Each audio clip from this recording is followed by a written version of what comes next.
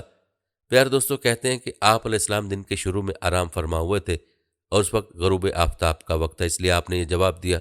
فرشتے نے کہا نہیں، بلکہ آپ علیہ السلام 100 برس تک اسی حالت میں رہے ہیں۔ آپ علیہ السلام اپنا کھانا پانی دیکھیے، اپنے کھانے پانی کو دیکھیے جو بدلا تک نہیں۔ سورہ بقرہ آیت نمبر 259 میں۔ جب حضرت عزیر علیہ السلام نے اپنے کھانے کی طرف نظر ڈالی تو انگور کا شیرہ اور خشک روٹی اپنی اسی حالت میں تھی، دونوں میں کوئی تغیر پیدا نہیں ہوا تھا۔ اسی طرح انجیر اور انگور بھی اسی طرح تر و تازہ تھے۔ پھر آپ علیہ السلام کے دل میں بتائی گئی مدت کے بارے میں انکار کا خیال پیدا ہوا تو فرشتے نے کہا، آپ میری بتائی ہوئی مدت کو بعید اور غلط سمجھ رہے ہیں تو پھر ذرا اپنے گدھے کی طرف تو دیکھیے۔ جب حضرت عزیر علیہ السلام نے گدھے کی طرف دیکھا تو حیران رہ گئے، کیونکہ اس کی ہڈیاں گل سڑ کر بوسیدہ ہو چکی تھیں۔ فرشتے نے ہڈیوں کو حکم دیا تو ہڈیاں ہر طرف سے اکٹھی ہو کر ایک جگہ جمع ہوئیں اور پھر جڑ کر ڈھانچہ بن گئی۔ حضرت عزیر علیہ السلام حیران ہو کر اللہ کی قدرت کا نظارہ دیکھ رہے تھے۔ پھر اس ڈھانچے پر رگیں چڑھیں، پٹھے بنے، گوشت چڑھا، پھر ان پر کھال اور بال آ گئے۔ پھر فرشتے نے اس میں پھونک ماری تو گدھا آسمان کی طرف اپنا سر اور کان اٹھائے آوازیں نکالتا کھڑا ہو گیا۔ جب حضرت عزیر علیہ السلام نے قدرت الہی کی یہ نشانیں دیکھیں اور شہر کو پہلے سے زیادہ بارونق پایا تو بول اٹھے کہ میں یقین کرتا ہوں کہ اللہ ہر چیز پر قادر ہے۔ دوستو، روایت بتاتے ہیں کہ پھر آپ علیہ السلام اپنے گدھے پر سوار ہو کر اپنے محلے میں تشریف لائے تو لوگوں نے آپ کو نہیں پہچانا۔ آپ علیہ السلام اپنا گھر بھی بھول چکے تھے۔ ڈھونڈتے ڈھونڈتے اپنے گھر پہنچے تو وہاں ایک نابینا اور اپاہج بڑھیا کو بیٹھے پایا، جس کی عمر تقریباً 120 سال تھی۔ وہ وہاں کے رہائشیوں کی والدہ تھیں۔ جس وقت آپ علیہ السلام گھر سے نکلے تھے اس وقت وہ 20 سال کی جوان لڑکی تھی اور آپ علیہ السلام سے خوب اچھی طرح واقف تھی۔ حضرت عزیر علیہ السلام نے اس بڑھیا سے پوچھا کہ کیا یہ عزیر کا گھر ہے؟ تو بڑھیا نے حیران ہو کر کہا جی ہاں۔ پھر بڑھیا کی آنکھوں سے آنسو جاری ہو کر بولی، میں نے ایک عرصے سے کسی کے منہ سے عزیر کا ذکر نہیں سنا، اب تو لوگ بھی ان کو بھول چکے ہیں۔ اس پر حضرت عزیر علیہ السلام نے فرمایا، میں ہی عزیر ہوں، اللہ نے مجھے 100 سال تک موت کی نیند سلا دیا تھا اور اب مجھے اٹھایا ہے۔ بڑھیا نے کہا سبحان اللہ، بے شک عزیر کو ہم سے بچھڑے 100 سال ہو چکے ہیں اور کسی سے ان کے متعلق ہم نے کچھ سنا بھی نہیں، لیکن آپ علیہ السلام کیسے عزیر ہو سکتے ہیں؟ عزیر تو مستجاب الدعوات تھے، وہ جس مریض کی یا مصیبت زدہ کے لیے دعا کرتے تو فوراً ٹھیک ہو جاتا تھا۔ لہٰذا اگر آپ علیہ السلام دعا کریں کہ اللہ مجھے بصارت لوٹا دے تو میں آپ علیہ السلام کو دیکھ کر بتاؤں گی کہ آپ علیہ السلام عزیر ہے یا نہیں۔ حضرت عزیر علیہ السلام نے دعا کی اور اپنے دستے مبارک کو اس کی آنکھوں پر پھیرا تو اس کی بصارت بحال ہو گئی۔ چونکہ وہ اپاہج بھی تھی اس لیے آپ علیہ السلام نے بڑھیا کا ہاتھ پکڑا اور فرمایا اللہ کے حکم سے کھڑی ہو جا، تو اللہ نے اس کی ٹانگیں بھی درست فرما دیں۔ بڑھیا نے آپ علیہ السلام کو دیکھا تو پکار اٹھی، میں گواہی دیتی ہوں کہ آپ ہی عزیر ہیں۔ پھر بڑھیا ان کو لے کر بنی اسرائیل کے محلے میں ان کے عزیزوں کے گھر پہنچی۔ وہاں حضرت عزیر کا ایک بیٹا بھی موجود تھا جس کی عمر 118 سال تھی، جبکہ ان کے پوتے بھی قبیلے کے بڑے بزرگ اور سردار تھے۔ بڑھیا نے ان سب کو آواز دی اور بولی، یہ عزیر ہیں، اللہ نے ان کو 100 سال کے لیے موت کی نیند سلا دیا تھا، یہ اب اللہ کے حکم سے اٹھے ہیں اور تم سے ملنے آئے ہیں۔ لوگوں نے پہلے تو یقین نہیں کیا، لیکن جب اس نے اپنی بینائی آنے اور ہاتھ پاؤں ٹھیک ہونے کے بارے میں بتایا تو سب حیران رہ گئے۔ ان کے بیٹے نے کہا میرے والد کے دونوں شانوں کے درمیان ایک سیاہ نشان تھا۔ آپ علیہ السلام نے اپنے شانوں کو کھولا تو وہ نشان موجود تھا۔ پھر بنی اسرائیل نے کہا ہمارے اندر کوئی تورات کا حافظ نہیں تھا سوائے حضرت عزیر کے، اور بخت نصر نے تورات کے سارے نسخے جلا دیے تھے، لہٰذا آپ علیہ السلام ہمارے لیے تورات کو لکھ کر دکھائیے۔ حضرت عزیر علیہ السلام کے والد نے بخت نصر کے ایام میں تورات کے ایک اصل نسخے کو دفن کر دیا تھا اور آپ علیہ السلام کے علاوہ کسی کو اس جگہ کا علم نہیں تھا۔ چنانچہ حضرت عزیر علیہ السلام ان کو لے کر اس جگہ پہنچے اور گڑھا کھود کر تورات نکالی، جس کے اوراق بہت بوسیدہ ہو چکے تھے اور لکھائی بھی مٹ چکی تھی۔ پھر آپ علیہ السلام سب کو لے کر ایک درخت کے سائے میں تشریف فرما ہوئے۔ اتنے میں اللہ کے حکم سے آسمان سے 2 شعلے اترے اور آپ علیہ السلام کے سینہ مبارک میں داخل ہو گئے اور آپ علیہ السلام کو پوری تورات خوب یاد آ گئی۔ پیارے دوستو، آپ نے نئے سرے سے تورات لکھ کر بنی اسرائیل کے حوالے کر دی۔ ایک تو آپ علیہ السلام نے تورات لکھی اور دوسرے آپ علیہ السلام کے ساتھ 2 شعلوں والا معجزہ پیش آیا جس کی وجہ سے بنی اسرائیل انہیں اللہ کا بیٹا کہنے لگے، نعوذ باللہ۔ حضرت ابن عباس رضی اللہ تعالیٰ عنہ فرماتے ہیں کہ حضرت عزیر علیہ السلام اس آیت کی حقیقت کے مصداق بن گئے اور ہم آپ کو لوگوں کے لیے نشانی بنا دیں، یعنی بنی اسرائیل کے لیے۔ اور یہ نشانی اس طرح تھی کہ آپ علیہ السلام جب اپنے بیٹوں اور پوتوں کے ساتھ بیٹھتے تو وہ بوڑھے لگتے اور آپ علیہ السلام بالکل جوان، کیونکہ آپ علیہ السلام کی وفات 40 برس کی عمر میں ہوئی اور 100 سال بعد جب اٹھے تو پھر بھی وہی عمر تھی۔ مفسرین کے مطابق آپ علیہ السلام کی قبر اطہر دمشق میں ہے۔ پیارے دوستو، آپ نے ملاحظہ فرمایا کہ اللہ تعالیٰ کے انبیاء میں سے کون سے نبی دنیا میں کس مقام پر مدفون ہے۔ مذکورہ معلومات کے علاوہ اگر آپ کے پاس کوئی مفید معلومات اگر موجود ہیں تو کمنٹ میں ہمارے ساتھ ضرور شیئر کیجیے گا، اور جانے سے پہلے ہماری آج کی اس دلچسپ ویڈیو کو شیئر بھی ضرور کیجیے گا۔ دوستو، ہم یہ امید کرتے ہیں کہ آپ کو ہماری آج کی ویڈیو ضرور پسند آئی ہوگی۔ اگر آپ کو ہماری آج کی ویڈیو پسند آئی ہے تو سب سے پہلے تو اس کو لائک کریں اور اپنی رائے کا اظہار کمنٹ سیکشن میں لازمی کریں۔ آخر میں آپ سے ایک بار پھر درخواست ہے کہ آپ ہمارے چینل کو ضرور سبسکرائب کر لیں اور ساتھ ہی لگے گھنٹی کے بٹن کو بھی کلک کریں تاکہ آپ کے پاس ہمارے آنے والی مزید ویڈیوز کا نوٹیفیکیشن بر وقت ملتا رہے۔ اللہ تعالیٰ